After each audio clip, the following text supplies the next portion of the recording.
მოგესალმებით პოსტების საინფორმაციო სამსახური თქვენთვის მუშაობას აგრძელებს. დღის მთავარ სიახლეებს ანა აშერდია გაგაცნობთ. სახელმწიფო უსაფრთხოების სამსახურის კონტრდაზვერვის დეპარტამენტმა უცხო ქვეყნისთვის სპეცსამსახურების დავალებით ინფორმაციის შეგროვებისა და გადაცემის ბრალდებით სახელმწიფო უწყებაში დასაქმებული მაღალჩინოსანი დააკავეს. სახელმწიფო უსაფრთხოების სამსახურის ინფორმაციით ბრალდებულს ჰქონდა კონსპირაციული ხასიათის სისტემატური კონტაქტი უცხო ქვეყნის სპეცსამსახურებთან. შეხვედრები იგეგმებოდა დაშიფრული ორმხრივი კავშირის გამოყენებით და იმართებოდა სხვადასხვა ლოკაციაზე წინასწარ შეთანხმებული კონსპირაციის პირობების მკაცრი დაცვით. ინფორმაციის მიწოდება ხორციელდებოდა როგორც პირისპირ კონტაქტის, ასევე ელექტრონული საშუალებების გამოყენებით. გარდა ამისა, მოპოვებული მტკიცებულებები დგინდება, რომ უცხო ქვეყნის სპეცსამსახურის წარმომადგენლის დავალებით დაკავებული პირი მუშაობდა საინფორმაციო პლატფორმების შექმნაზე, რომლის მიზანი იყო მედია სფეროს წარმომადგენლების მოზიდვა და ამ ქსელის გამოყენებით უცხო ქვეყნის სპეცსამსახურების დაინტერესების შესაბამისად სადაზვერვო ხასიათის ინფორმაციის მოპოვება, მათ შორის რეგიონის ქვეყნების მიმართულებით. გამოძიება 314 მუხლით მიმდინარეობს, რაც 8-დან 12 წლამდე პატიმრობას ითვალისწინებს. ფარული საგამოძიებო მოქმედებების შედეგად მოპოვებული მტკიცებულებებით დგინდება, რომ ერთ-ერთ სახელმწიფო უწყებაში მაღალ თანამდებობაზე დასაქმებული საჯარო მოხელე ქვეყნის ინტერესების საწინააღმდეგოდ თავისი ამჟამინდელი სამსახურებრივი მდგომარეობის, წარსულში დაკავებული თანამდებობებისა და სხვადასხვა უწყებაში არსებული პირადი კავშირების მეშვეობით უცხო ქვეყნის სპეცსამსახურების ინტერესების სასარგებლოდ სისტემურად ახორციელებდა ინფორმაციის მოპოვებას და მათთვის გადაცემას. დაკავებულს უცხო ქვეყნის სპეცსამსახურის წარმომადგენელთან გააჩნდა მაღალ დონეზე ორგანიზებული კონსპირაციული ხასიათის სისტემატიური კონტაქტები. შეხვედრები იგეგმებოდა დაშიფრული ორმხრივი კავშირის გამოყენებით და იმართებოდა სხვადასხვა ლოკაციაზე წინასწარ შეთანხმებული კონსპირაციის პირობების მკაცრი დაცვით. ინფორმაციის მიწოდება ხორციელდებოდა როგორც პირისპირ კონტაქტის, ასევე ელექტრონული საშუალებების გამოყენებით. უცხო ქვეყნის სპეცსამსახურისთვის გადაცემული ინფორმაცია მოიცავდა სხვადასხვა კატეგორიის საიდუმლო მონაცემებს, რომლებიც დაკავშირებული იყო საქართველოში მიმდინარე პოლიტიკურ-ეკონომიკურ პროცესებთან, ძალოვან უწყებებსა და უსაფრთხოების სტრუქტურებში არსებულ ვითარებასთან, ეთნიკური და რელიგიური უმცირესობების შესახებ ინფორმაციასა და ინფორმაციის გადაცემის დამკვეთებისათვის საინტერესო სხვა მონაცემებთან. გარდა ამისა, მოპოვებული მტკიცებულებებით დგინდება, რომ უცხო ქვეყნის სპეცსამსახურის წარმომადგენლის დავალებით დაკავებული პირი მუშაობდა საინფორმაციო პლატფორმების შექმნაზეც, რომლის მიზანი იყო მედია სფეროს წარმომადგენლების მოზიდვა და აღნიშნული ქსელის გამოყენებით უცხო ქვეყნის სპეცსამსახურის დაინტერესების შესაბამისად სადაზვერვო ხასიათის ინფორმაციის მოპოვება, მათ შორის რეგიონის ქვეყნების მიმართულებით. აღნიშნულ საქმიანობას ბრალდებული მატერიალური სარგებლის მიღების მიზნით ახორციელებდა. საქმეზე გამოძიება სისხლის სამართლის კოდექსის 314 მუხლის პირველი ნაწილით მიმდინარეობს, რაც სასჯელის სახით 8-დან 12 წლამდე თავისუფლების აღკვეთას ითვალისწინებს. ევრობიუროკრატების მორგი თავდასხმა საქართველოზე 53 მომხრე 14 წინააღმდეგი ევროპარლამენტის საგარეო საქმეთა კომიტეტმა საქართველოს შესახებ მორიგი ანგარიში მიიღო. ამავე დოკუმენტზე დაყრდნობით ინიცირებული ევროპარლამენტის რეზოლუციის პროექტი საკითხზე მომხსენებელია საქართველოს წინააღმდეგ არაერთი დეზინფორმაციული შინაარსის ანგარიშის ავტორი ლიეტუველი ევროპარლამენტარი რასა იუკნევიჩიანე. იუკნევიჩიანეს მომზადებულ დოკუმენტში შესწორებებია შეტანილი, სადაც რამდენიმე ევროპარლამენტარი ქართული მედია საშუალებების პოზიტივის იმედისა და რუსთავიორის სანქცირებას ითხოვს. საქართველოს მთავრობის მეთაურის განცხადებით ევროპარლამენტის წარმომადგენლების მხრიდან მედიის თავისუფლებაზე პირდაპირ და უხეში თავდასხმა მიუთითებს იმაზე, რომ ისინი თავად უპირისპირდებიან ტრადიციულ ევროპულ ღირებულებებს. მედიების დასანქცირების მოწოდება სახელმწიფო გუნდში სიტყვის თავისუფლების ჩახშობის მორიგ მცდელობად ფასდება. როდესაც ევროპარლამენტის წარმომადგენელი და წარმომადგენლები პირდაპირ ესხმიან თავს მედიის თავისუფლებას, სხვა ქვეყანაში ეს თავისთავად ყველაფერზე მეტყველებს, ხო? ეს არის პირდაპირ უხეში თავდასხმა მედიის თავისუფლებაზე. ამას მე მგონი არავითარი შეფასებაც არ ჭირდება. პირდაპირ უპირისპირდებიან ეს ეგრეთ წოდებული ევროპელი პოლიტიკოსები ტრადიციულ ევროპულ ღირებულებებს და მედიის თავისუფლებაც არის ერთ-ერთი ტრადიციული ევროპული ღირებულება, რომელიც ფეხქვეშ გაათელეს კონკრეტულმა პოლიტიკოსებმა, ხო? ეს მოხდა ჯერ ბრიტანეთის მხრიდან, ახლა კონკრეტული ევროპელი პოლიტიკოსები აკეთებენ ამ ყველაფერს. ეს თავის თავზე მეტყველებს ალბათონი რას მსგავსა ვერ გათავისუფლდა მისი, კონკრეტულად მისი საბჭოთა წარსულისგან. და ისევე როგორც მისი კოლეგები ვერ გათავისუფლდნენ საბჭოთა წარსულისგან, ეს არის წარსულისგან, ეს არის საბჭოური ტიპის დეზინფორმაცია, რასაც ავრცელებს ამ შემთხვევაში ევროპარლამენტის წარმომადგენლობა, რაც არის ძალიან სამწუხარო, ხო? ძალიან დაცილდა ტრადიციულ ევროპულ ღირებულებებს, ევროპული ბიუროკრატია და ამის გამოხატულება ის ტექსტები, რომლებზეც ახლა გვიწევს კომენტარის გაკეთება. კიდევ ერთხელ ადასტურებს ევროპარლამენტი, რომ დღითი დღე თავს იმკვიდრებს როგორც საბჭოთა კავშირის საკავშირო დეპუტატთა, სახალხო დეპუტატთა ყრილობის მემკვიდრე. და როგორც მოსკოვის საკავშირო ყრილობა იღებდა მტრულ გადაწყვეტილებებს საქართველოსთან დაკავშირებით, ასევე ბრიუსელის საკავშირო პარლამენტი დღეს იღებს ამგვარ მტრულ გადაწყვეტილებებს საქართველოსთან დაკავშირებით. ამ რეზოლუციის ანგარიშის ავტორი გახლავთ ქალბატონი იუკნევიჩიანი, რომელიც გამოირჩევა ფაშისტური განცხადებებით ქართული ხალხის მიმართ და რაც შეეხება უკვე უშუალო ჩანაწერებს და განსაკუთრებით რაც შეეხება მედიას და მედიის თავისუფლებას. ეს არის სწორედ ის ფარისევლობა, რომელსაც დღითი დღე ვაკვირდებით ბრიუსელიდან და ევროკავშირის ზოგიერთი დედაქალაქიდან. ხედავთ ჩვენ, რომ თავისუფალი მედიის მკვლელები თავს წარმოაჩენენ როგორც თავისუფალი მედიის ჭირისუფლები. სინამდვილეში ისინი, ვინც საქართველოში კლავენ თავისუფალ მედიას, ისინი, რომლებმაც მედია აქციეს პროპაგანდის ინსტრუმენტად, დღეს წარმოაჩენენ თავს ისევ, თითქოს არიან მედიის დამცველები. სწორედ ბრიუსელი და სწორედ უცხოური დაფინანსება არის, რომელიც კლავს საქართველოში თავისუფალ მედიას, აქცევს, იმორჩილებს მედიას საკუთარი პროპაგანდისთვის და ამით ძირს უთხრის მედიის თავისუფლებას საქართველოში. ასე რომ, რა თქმა უნდა, როდესაც ჩვენ ხედავთ, რომ მედიის მკვლელები თავს წარმოაჩენენ მედიის ჭირისუფლად, ეს არის ყველაზე დიდი ცინიზმი, რაც კი შეიძლება ადამიანმა იხილოს. ეს არის სწორედ ევროპარლამენტი, აი კონკრეტული პოლიტიკური ჯგუფების სახით, რომლებიც საკუთარი ვიწრო პოლიტიკური დღის წესრიგიდან გამომდინარე მაქსიმალურად ცდილობენ დიალოგის ხელშეშლას. სწორედ ასე ხდებოდა ხოლმე, როდესაც იყო პერსპექტივა ურთიერთობის გადატვირთვის, დიალოგის, თანამშრომლობის, ამის სრულიად საპირისპირო დინებით ცურავდა ხოლმე ევროპარლამენტი და დღესაც იგივეს ვაკვირდებით. ამიტომ ჩვენთვის ევროპარლამენტის დოკუმენტებმაც, ევროპარლამენტმაც სამწუხაროდ საზოგადოებისთვისაც დაკარგა ფასი. იმიტომ რომ ის არ ემსახურება თანამშრომლობის დღის წესრიგს, ის არ ემსახურება დიალოგის დღის წესრიგს. დღეს ევროპარლამენტის დღის წესრიგი არ მოდის თანხმედრაში საქართველოს ევროკავშირის და ზოგადად საქართველოს უკეთესი მშვიდობიანი მომავლის დღის წესრიგთან. საქართველოს-უკრაინის ურთიერთობები და ვლოდიმირ ზელენსკის ინიციატივით გამართული შეხვედრა საქართველოს პრემიერ-მინისტრთან. ირაკლი ყობახიძე ევროპის პოლიტიკური გაერთიანების სამიტის ფარგლებში უკრაინის პრეზიდენტთან შეხვედრის შესახებ საუბრობს და აცხადებს, რომ დიალოგი კონსტრუქციულ რეჟიმში წარიმართა. მთავრობის მეთაური მზადყოფნას გამოთქვამს ორ ქვეყანას შორის ურთიერთობების ნორმალიზებისთვის, თუმცა აღნიშნავს იმასაც, რომ გამოწვევები რჩება. მათ შორის ირაკლი ყობახიძემ ელჩის გაწვევის საკითხი და უკრაინული მხარის მიერ გაკეთებული არამეგობრული განცხადებები დაასახელა. ასევე აქცენტი გააკეთა უკრაინას შეფარებული ძებნილი ქართველი დამნაშავეების შესახებ. გამოწვევებთან ერთად სახელისუფლება გუნდში იმ ნაბიჯებს იხსენებენ, რომელიც ქართულმა მხარემ ომში მყოფი ქვეყნის დასახმარებლად გადადგა. მათ შორისაა რეზოლუციების მხარდაჭერები, ჰუმანიტარული დახმარებები, ლტოლვილების ქვეყანაში შემოშვება და უკრაინელი ბავშვების სწავლის დაფინანსება.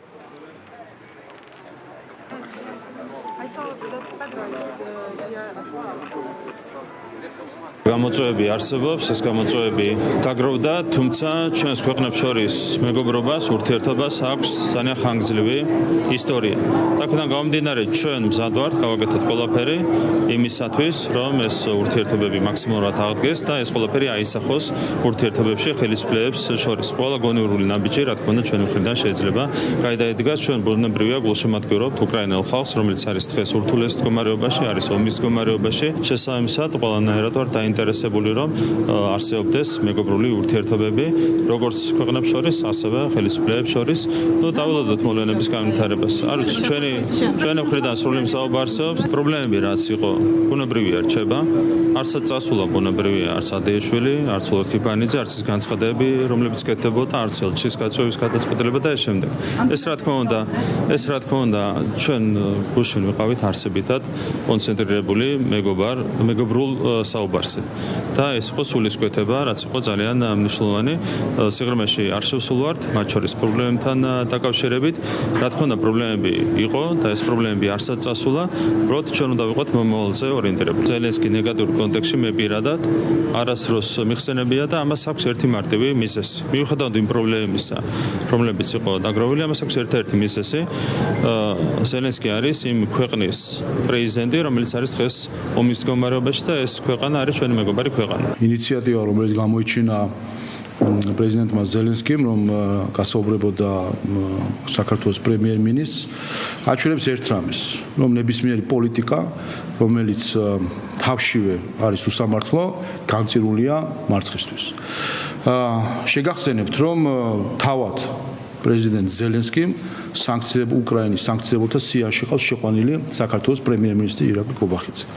და მოუწია მისვლა ირაკლი კობახიძესთან და მასთან საუბარი. ასე რომ ფიქრობ, რომ ეს თავად მეტყველებს იმაზე, თუ რამდენად მცდარი იყო უკრაინის ხელისუფლების პოლიტიკა ქართული ხალხის მიმართ და იმედს ვიჩენს მე პირადად, რომ იმედია, რომ ეს არის ნიშანი გადააზრებისა, რომ ქართული ხალხის წინააღმდეგ მოქმედება შედეგი არ გამოაქვს და ფსონის დადება იმ ძალებზე, რომელიც ქართული ხალხის ღალატით არიან ნაკვები, კარგ შედეგს არ მოუტანს. არც გვინდა რაიმე მოლოდინი შევიქმნათ, იმიტომ რომ წარსული წლების გამოცდილება მაჩვენა ერთ-ერთი რამე, რომ ლამაზი სიტყვები რჩება ხოლმე ხშირად, მთავარი არის რეალური ნაბიჯები უკრაინის მხრიდან. საქართველოს არ დაუსანქცირებია მათი პრემიერ-მინისტრი, მათი მოსამართლეები, მათი კომპანიები, პირიქით, უკრაინას ყავს დღემდე დასანქცირებული, მათ შორის ის პრემიერ-მინისტრი, რომელსაც ასე გულთბილად კადრებიდან ყოველ შემთხვევაში შეხვდა უკრაინის პრეზიდენტი. ასე რომ დაველოდებით შემდგომ ნაბიჯებს, ნახავთ რამდენად სერიოზული დამოკიდებულება აქვს უკრაინას საქართველოსთან ურთიერთობის გაჯანსაღების ნაწილში, ჩვენი მხრიდან რა თქმა უნდა, თუ იქნება ამ გაჯანსაღების სურვილი, არც აქამდე ყოფილა რაიმე წინააღმობა და მით უმეტეს არც მომავალში იქნება. ერთიანი ნეიტრალური საქართველოს ერევანში გამართულ ევროპული პოლიტიკური გაერთიანების სამიტს ეხმაურება პარტიის მიერ გავრცელებულ განცხადებაში აღნიშნულია, რომ საზოგადოება ყველაზე უკეთ აღიქვამს რეალობას და არ დაუშვებს, რომ საქართველოს კვლავ იმ ქვეყნად იქცეს, რომლის სუვერენიტეტსაც უცხოელი პოლიტიკოსები თუ ორგანიზაციები და გაერთიანებები ფეხქვეშ თელავენ და საკუთარი პოლიტიკური მიზნებისთვის იყენებდნენ. ერთიანი ნეიტრალური საქართველოს სახელით გვსურს გამოვეხმაუროთ ქართული ოცნების ხელისუფლების პოლიტიკას, რომელიც სულ უფრო მეტად შორდება რეალობას. რისი კიდევ ერთი დასტურიც ერევანში განვითარებული მოვლენებია. რჩება შთაბეჭდილება, რომ ხელისუფლება აქამდე გატარებული კურსიდანაც კი უხვევს. კურსიდან, რომელიც პირველ რიგში საქართველოს სუვერენიტეტისა და ეროვნული ინტერესების გათვალისწინებაზე იდგა. სხვაგვარად როგორ აიხსნება ის ფაქტი, რომ საქართველოს ხელისუფლების უმაღლეს წარმომადგენლებს ვხედავთ ვოლოდიმირ ზელენსკის გვერდით იმ ფიგურასთან, რომელმაც საკუთარ გუნდთან და უცხოელ პატრონებთან ერთად ყველაფერი გააკეთა ჩვენი ქვეყნის საერთაშორისო იმიჯის დისკრედიტაციისთვის და იმისთვის, რომ ურთულეს გეოპოლიტიკურ ვითარებაში საქართველოს მაქსიმალურად დაზარალებულიყო. ან და როგორ აიხსნება ის ფაქტი, რომ კვლავ ცდილობთ გაურკვეველი კავშირების დამყარებას ევროკავშირთან, რომელიც როგორც პოლიტიკურად, ისე ეკონომიკურად ურთულეს მდგომარეობაშია და საკუთარი გაუაზრებელი პოლიტიკით გამოწვეული კრიზისების შედეგად ეგზისტენციალური საფრთხის წინაშე იმყოფება. რეალურად ევროკავშირში დღეს რიგითი მოქალაქე ელემენტარულ საჭიროებებს ვეღარ იკმაყოფილებს. წარმოება შემცირებულია, ეკონომიკა ჩამოშლის პირასაა. ამას ემატება უკრაინის ომი, რომელიც უზარმაზარ ტვირთად აწევს მათ ბიუჯეტსა და პოლიტიკურ სტაბილურობას. პარალელურად, ამერიკის შეერთებული შტატების მხრიდან უკვე აშკარად შეინიშნება ევროპასთან მიმართებით პოლიტიკის გადახვევის ტენდენცია, რაც კიდევ ერთი ალბათ ყველაზე მძიმე დარტყმა იქნება გაერთიანების უსაფრთხოებისთვის. საბოლოო ჯამში ეს ყველაფერი იმაზე მიუთითებს, რომ ევროკავშირი დღეს არის აქტორი, რომლის მომავალიც ბუნდოვანია. ამ ფონზე, რა თქმა უნდა, კატეგორიულად მიუღებელია, რომ საქართველოს ხელისუფლება ისევ და ისევ ამ სივრცეში ცდილობს თავის დამკვიდრებას თითქოს იქ სტაბილურობა, უსაფრთხოება და კეთილდღეობა გველოდება. ევროკავშირის მიერ საკუთარი უსუსურობის შესანიღბად ორგანიზებულ ერთი შეხედვით მასშტაბურ ღონისძიებაზე ფოტოების გადაღება და ნულოვანი გავლენის მქონე ამასთანავე ჩვენი ქვეყნის მტერ ფიგურებთან ხელის ჩამორთმევა არ არის დიპლომატია, რომელიც ახალ მსოფლიო რეალობაში ჩვენს ქვეყანას სჭირდება იმისთვის, რომ ეროვნული კოლექტიური ინტერესების დაცვა შეძლოს. ქართული ოცნება ხელისუფლებაში ყოფნის მე-14 წელს კარგად უნდა იაზრებდეს, რომ მოსახლეობის თვალში ნაცრის შეყრა არ გაუვა. საზოგადოება ყველაზე უკეთ აღიქვამს რეალობას და არ დაუშვებს, რომ საქართველო კვლავ იმ ქვეყნად იქცეს, რომლის სუვერენიტეტსაც უცხოელი პოლიტიკოსები თუ ორგანიზაციები და გაერთიანებები ფეხქვეშ თელავდნენ და საკუთარი პოლიტიკური მიზნებისთვის იყენებდნენ. ამ ყველაფრის გათვალისწინებით მიგვაჩნია, რომ დროა ხელისუფლებამ გადახედოს საკუთარ კურსს, გამოფხიზლდეს და შეწყვიტოს იმ გზით სვლა, რომელიც ქვეყანას სუსტ პოზიციაში აყენებს. საქართველოს სჭირდება პრაგმატული საკუთარ ეროვნულ ინტერესებზე დაფუძნებული პოლიტიკა და არა ილუზიებზე აგებული საგარეო კურსი. სააკაშვილი ბოკარია გვარამიას ალიანსის მიერ დაანონსებული ეგრეთ წოდებული ეროვნული მობილიზაცია კრახით დასრულდა. სამ ქალაქში გამართული შეხვედრების შემდეგ ოპოზიციას დაანონსებული აღარაფერი აქვს. უცნობია კიდევ როდის ჩატარდება გაერთიანების მიერ დაგეგმილი შეკრებები, რომელსაც მხოლოდ პარტ-აქტივი ესწრებოდა. ამ ეტაპზე პარტიების საჯარო აქტივობების და ხალხთან შეხვედრების ნაცვლად მუშაობას კვლავ დახურულ რეჟიმში განაგრძობენ.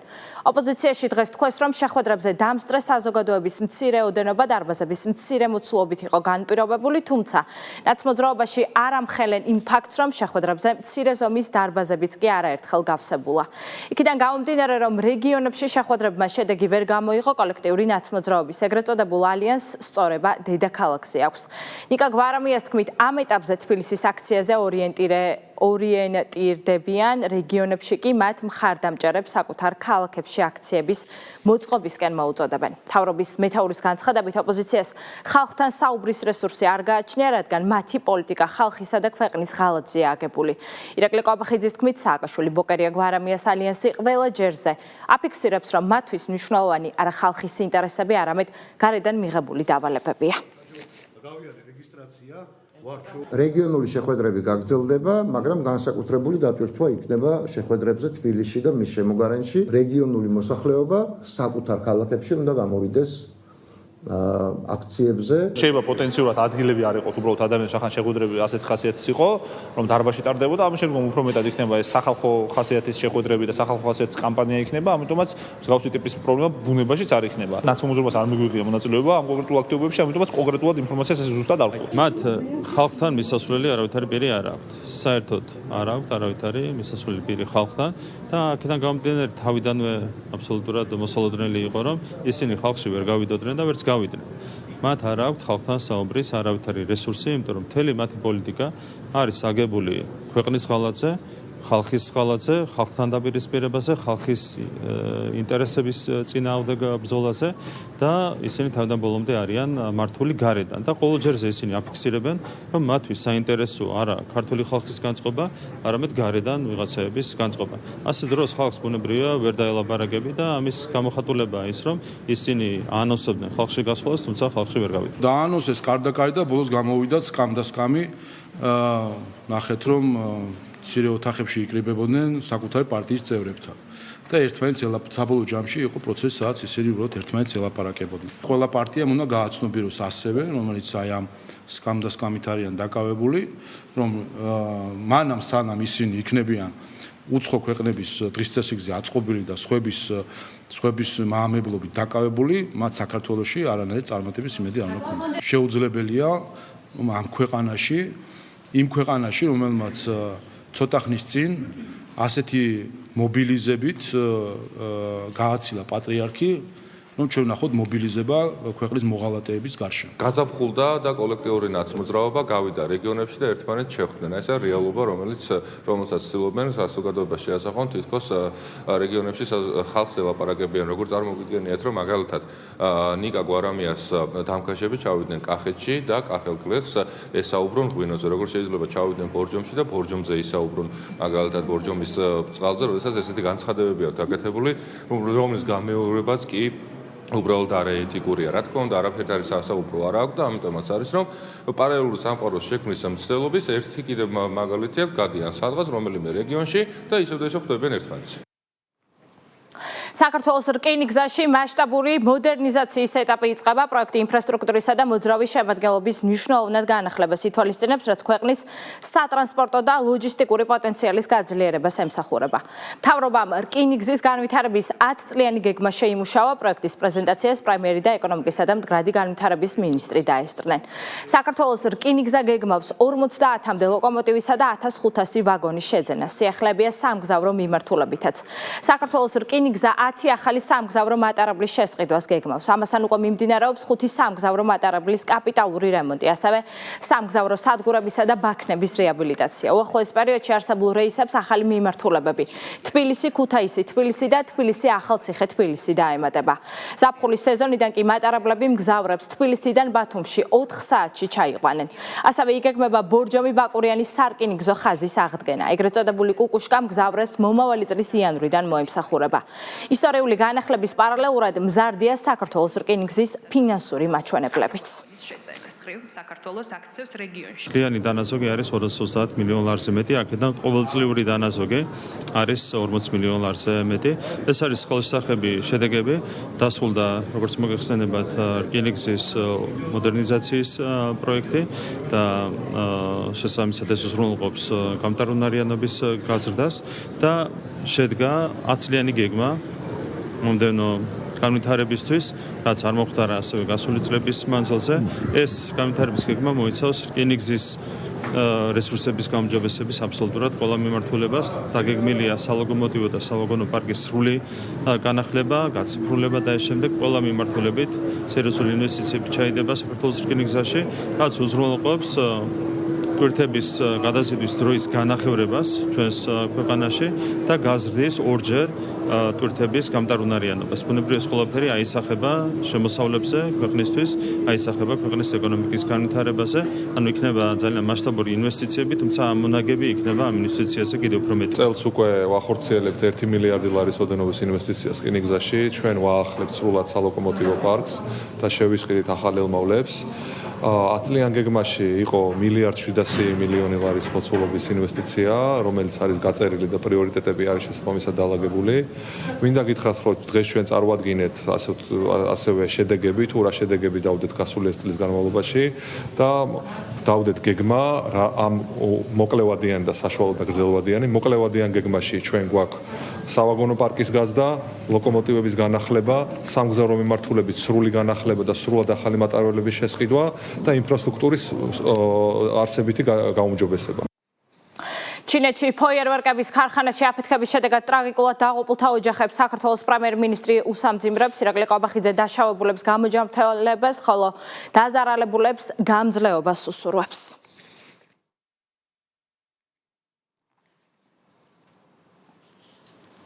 მთავრობის ადმინისტრაციის უფროსის საქართველოში გაეროს ბავშვთა ფონდის წარმომადგენლის შეხვდა. ლევან ჟორჟოლიანმა ფონდის ახალ ხელმძღვანელს მისიის დაწყება მიულოცა და წარმატებები უსურვა. შეხვედრაზე ყურადღება გამახვილდა საქართველოს მთავრობასა და UNICEF შორის არსებულ თანამშრომლობაზე. მთავრობის ადმინისტრაციის უფროსმა დაადასტურა მზადყოფნა საქართველომ როგორც UNICEF-ის აღმასრულებელი საბჭოს წევრმა ხელი შეუწყოს ფონდის გლობალური პრიორიტეტების განხორციელებას. ლევან ჟორჟოლიანმა ასევე ხაზგასმით აღნიშნა გაეროს სააგენტოებსა და საქართველოს მთავრობას შორის არსებული ნაყოფიერი თანამშრომლობა, რომელიც შესაბამისობაშია ეროვნულ პრიორიტეტებსა და მდგრადი განვითარების მიზნებთან და ხელს უწყობს ქვეყნის მდგრად განვითარებას და ინსტიტუციურ პროგრესს.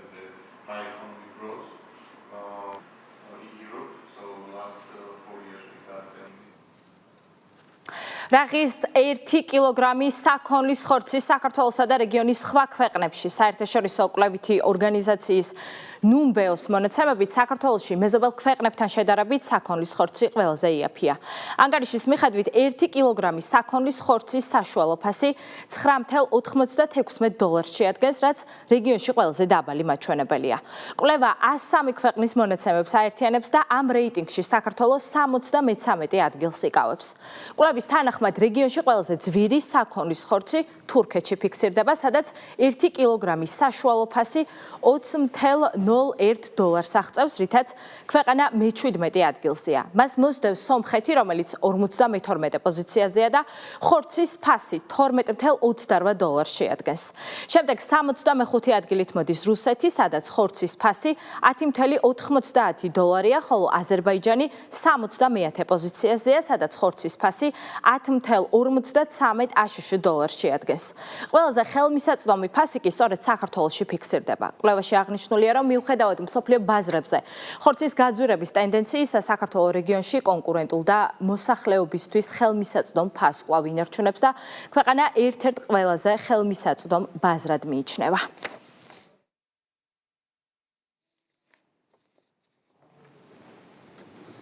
გარემოს დაცვისა და სოფლის მეურნეობის მინისტრი ოფიციალური ვიზიტით აზერბაიჯანში იმყოფება. დავით სონღულაშვილი ბაქოში საერთაშორისო აგროგამოფენის Caspian Agro 2026 და კვების მრეწველობის 31 გამოფენის გახსნის ღონისძიებას დაესწრო. მინისტრმა გარემოს დაცვისა და სოფლის მეურნეობის სამინისტროს მხარდაჭერითა და სოფლის განვითარების სააგენტოს ორგანიზებით აგროგამოფენაზე წარმოდგენილ საქართველოს პავილიონში აზერბაიჯანის პრეზიდენტს უმასპინძლა. მსგავსი საერთაშორისო აგროგამოფენები მნიშვნელოვანი შესაძლებლობაა ქართული პროდუქციის პოპულარიზაციისთვის, საბჭოთა კავშირების გაღრმავებისთვის და ორ ქვეყანას შორის აგროსასურსათო პროდუქციის ექსპორტ-იმპორტის ზრდისთვის.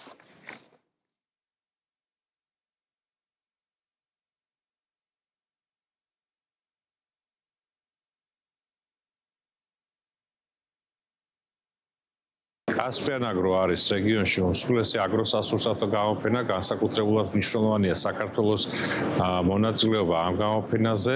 ჩვენი დაფიქსირება რეგიონულ ჭრილში ეს რა თქმა უნდა კიდევ უფრო მეტად აღრმავებს არა მხოლოდ ორი ქვეყნის ურთიერთობას, არამედ კიდევ უფრო მეტად წარმოაჩენს საქართველოს რეგიონში, როგორც აგროსასურსათო პროდუქციის წარმოებას. მნიშვნელოვანი არის, რომ დღეს საქართველოსთან მობრძანებული იყო აზერბაიჯანის პრეზიდენტი, რაც კიდევ ერთხელ ხაზს უსვამს საქართველოს მონაწილეობის მნიშვნელობას ამ გამოფენაზე.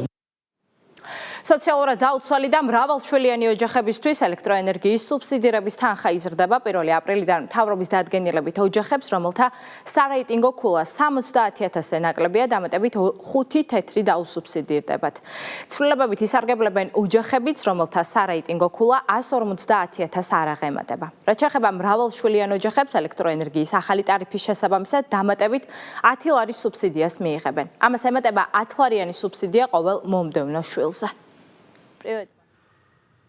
საქართველოს მთავრობის მიერ მიღებული გადაწყვეტილება, რომ ბოლოდროინდელი ცვლილებების ფონზე, რაც უკავშირდება ელექტროენერგეტიკის სექტორში არსებული ტარიფების გადახედვას, თქვენ მოგეხსენებათ, არც თუ ისე დიდი ხნის წინ შემცირებაც იყო, ახლა ზრდა არის დაფიქსირებული, აქედან გამომდინარე სოციალურად დაუცველი პირებისთვის, როგორც ეს იყო ამ დრომდე გათვალისწინებული, მათთვის იქნება გათვალისწინებული შეღავათი. ერთადერთი მცირე გამონაკლისია, რომელსაც საკანონმდებლო რეგულირების მიხედვით ამ შემთხვევაში ცვლილება არ შეხებია, რაც ეხება კანონქვემდებარე დონეზე მოსაწესრიგებელ უკლებრივ ყველა საკითხს პრაქტიკულად ყველაფერი ეს დაფარული იქნება საქართველოს მთავრობის მიერ, კერძოდ ჩვენი სამინისტროსთვის გამოყოფილი, ასე ვთქვათ, საშუალებებით იქნება ყველაფერი ეს აღებული საკუთარ თავზე. გაიმართა უწყებათა შორისი სამუშაო ჯგუფის შეხვედრა, რომელმაც იმსჯელა სოციალურად დაუცველი ოჯახების მხარდაჭერის ღონისძიებებზე და რეკომენდაციით მიმართა მთავრობას, რომ გაგრძელდეს ელექტროენერგიის ტარიფის სუბსიდირება იმ ოჯახებისთვის, რომელთა სარეიტინგო ქულა 150,000-ს არ აღემატება და